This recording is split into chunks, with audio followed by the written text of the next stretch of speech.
تفسیر ترجمہ سنیے۔ سورہ کوثر۔ سورہ کوثر کا تعارف، مقام نزول۔ علامہ علی بن محمد خازن رحمت اللہ تعالی علیہ فرماتے ہیں سورہ کوثر جمہور مفسرین کے نزدیک مکیہ ہے اور بعض مفسرین کے نزدیک مدنیہ ہے۔ آیات، کلمات اور حروف کی تعداد، اس صورت میں 1 رکوع، 3 آیتیں، 10 کلمے اور 42 حروف ہیں۔ کوثر نام رکھنے کی وجہ، کوثر سے دنیا اور آخرت کی بے شمار خوبیاں مراد ہیں اور جنت کی ایک نہر کا نام بھی کوثر ہے۔ اس سورت کی پہلی آیت میں یہ لفظ موجود ہے، اس مناسبت سے اسے سورہ کوثر کہتے ہیں۔ سورہ کوثر کے مضامین، اس سورت کا مرکزی مضمون یہ ہے کہ اس میں اللہ تعالیٰ نے اپنے حبیب صلی اللہ تعالی علیہ وآلہ وسلم کی مدحت بیان فرمائی ہے، اور اس میں یہ مضامین بیان ہوئے ہیں۔ نمبر 1، اس کی پہلی آیت میں اللہ تعالیٰ کے اس فضل و احسان کا بیان ہے جو اس نے اپنے حبیب صلی اللہ تعالی علیہ وسلم پر فرمایا۔ نمبر 2، دوسری آیت میں نبی کریم صلی اللہ تعالی علیہ وسلم سے فرمایا گیا کہ اللہ تعالیٰ کے فضل و احسان کے شکریے میں نماز پڑھتے رہیں اور قربانی کریں۔ نمبر 3، تیسری آیت میں فرمایا گیا کہ جو اللہ تعالیٰ کے حبیب صلی اللہ تعالی علیہ وآلہ وسلم کا دشمن ہے وہی ہر خیر سے محروم ہے۔ سورہ ماعون کے ساتھ مناسبت، سورہ کوثر کی اپنے سے ماقبل سورت ماعون کے ساتھ مناسبت یہ ہے کہ سورہ ماعون میں کافروں اور منافقوں کی جو صفات بیان کی گئیں ان کے مقابلے میں سید المرسلین صلی اللہ تعالی علیہ وآلہ وسلم کے اوصاف سورہ کوثر میں بیان کیے گئے۔ بسم اللہ الرحمن الرحیم۔ ترجمہ، اللہ کے نام سے شروع جو نہایت مہربان رحمت والا ہے۔ اِنَّا أعطيناك الكوثر فصل لربك وانحر إن شانئك هو الأبتر۔ ترجمہ، اے محبوب، بے شک ہم نے تمہیں بے شمار خوبیاں عطا فرمائیں تو تم اپنے رب کے لیے نماز پڑھو اور قربانی کرو، بے شک تمہارا دشمن ہی ہر بھلائی سے محروم ہے۔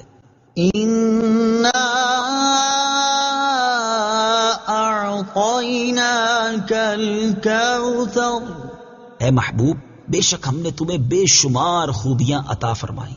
تفسیر صراط الجنان میں ہے، کوثر کی تفسیر میں مفسرین کے مختلف اقوال ہیں، ان سب اقوال کا خلاصہ یہ ہے کہ اے محبوب، بے شک ہم نے تمہیں بے شمار خوبیاں عطا فرمائیں اور کثیر فضائل عنایت کر کے تمہیں تمام مخلوق پر افضل کیا، آپ کو حسن ظاہر بھی دیا، حسن باطن بھی عطا کیا، نسب عالی بھی، نبوت بھی، کتاب بھی، حکمت بھی، علم بھی، شفاعت بھی، حوض کوثر بھی، مقام محمود بھی، امت کی کثرت بھی، دین کے دشمنوں پر غلبہ بھی، فتوحات کی کثرت بھی، اور بے شمار نعمتیں اور فضیلتیں عطا کی جن کی انتہا نہیں۔ آیت إِنَّا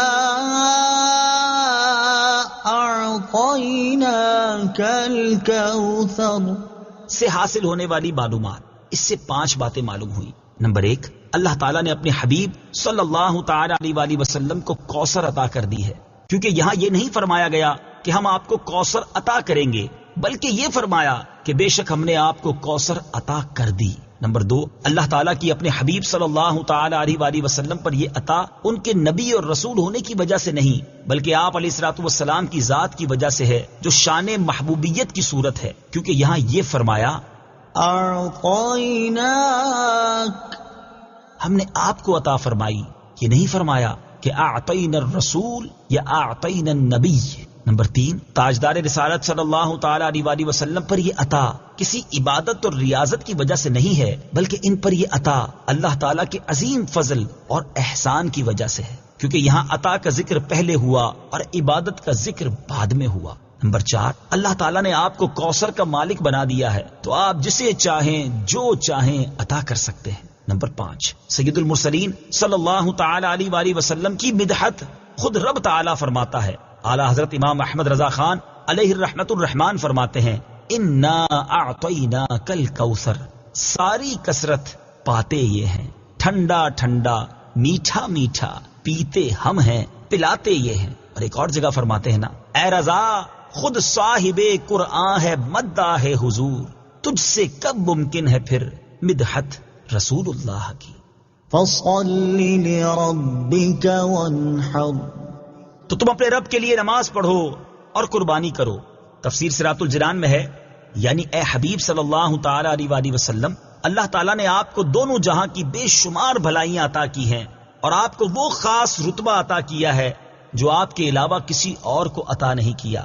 تو آپ اپنے اس رب عز و جل کے لیے نماز پڑھتے رہیں جس نے آپ صلی اللہ تعالی علیہ وآلہ وسلم کو کوثر عطا کر کے عزت و شرافت دی تاکہ بتوں کے پجاری ذلیل ہوں اور بتوں کے نام پر ذبح کرنے والوں کی مخالفت کرتے ہوئے اپنے رب عز و جل کے لیے اور اس کے نام پر قربانی کرے. اس آیت کی تفسیر میں ایک قول یہ بھی ہے کہ نماز سے نماز عید مراد ہے. ان شانئک هو الابتر، بے شک تمہارا دشمن ہی ہر بھلائی سے محروم ہے. تفسیر صراط الجنان میں ہے.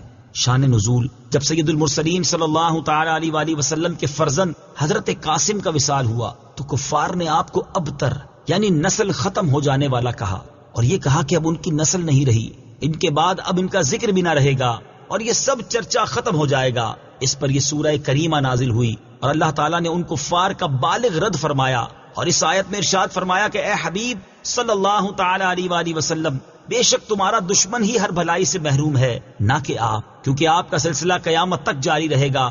آپ کی اولاد میں بھی کثرت ہوگی اور آپ کی پیروی کرنے والوں سے دنیا بھر جائے گی. آپ کا ذکر ممبروں پر بلند ہوگا. قیامت تک پیدا ہونے والے عالم اور واعظ اللہ تعالیٰ کے ذکر کے ساتھ آپ کا ذکر کرتے رہیں گے اور آخرت میں آپ کے لیے وہ کچھ ہے جس کا کوئی وصف بیان ہی نہیں کر سکتا. تو جس کی یہ شان ہے وہ ابتر کہاں ہوا، بے نام و نشان اور ہر بھلائی سے محروم تو آپ کے دشمن ہیں.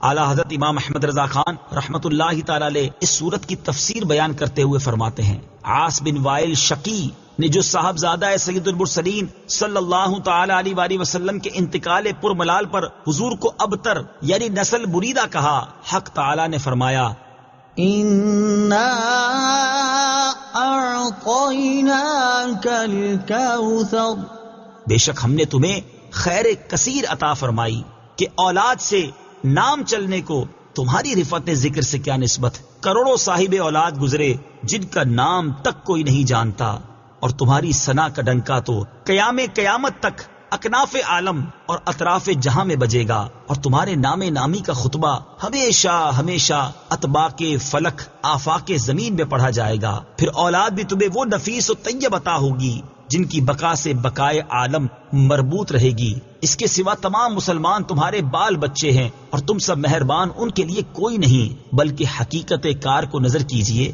تو تمام عالم تمہاری اولاد مانوی ہے کہ تم نہ ہوتے تو کچھ بھی نہ ہوتا اور تمہارے ہی نور سے سب کی آفرینش ہوئی. اسی لیے جب ابو البشر آدم تمہیں یاد کرتے تو یوں کہتے، یا ابنی صورتن و ابایا معنن، اے ظاہر میں میرے بیٹے اور حقیقت میں میرے باپ. پھر آخرت میں جو تمہیں ملنا ہے اس کا حال تو خدا ہی جانے. جب اس کی یہ عنایت بے غایت تم پر مبذول ہو تو تم ان اشقیاء کی زبان درازی پر کیوں ملول ہو، بلکہ فصل لربک وانحر، رب کے شکرانے میں اس کے لیے نماز پڑھو اور قربانی کرو.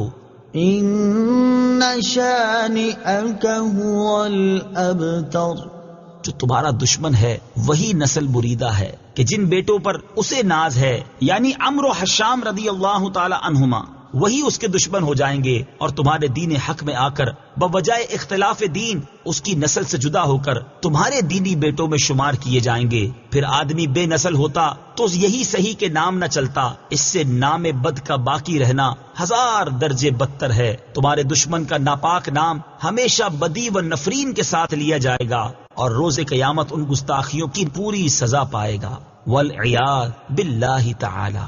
اس سے معلوم ہوا کہ حضور پر نور صلی اللہ تعالی علیہ وآلہ وسلم کا اللہ تعالیٰ کی بارگاہ میں مقام اتنا بلند ہے کہ ان کے گستاخ کو اس کی گستاخی کا جواب خود رب تعالیٰ دیتا ہے. صدق اللہ العظیم.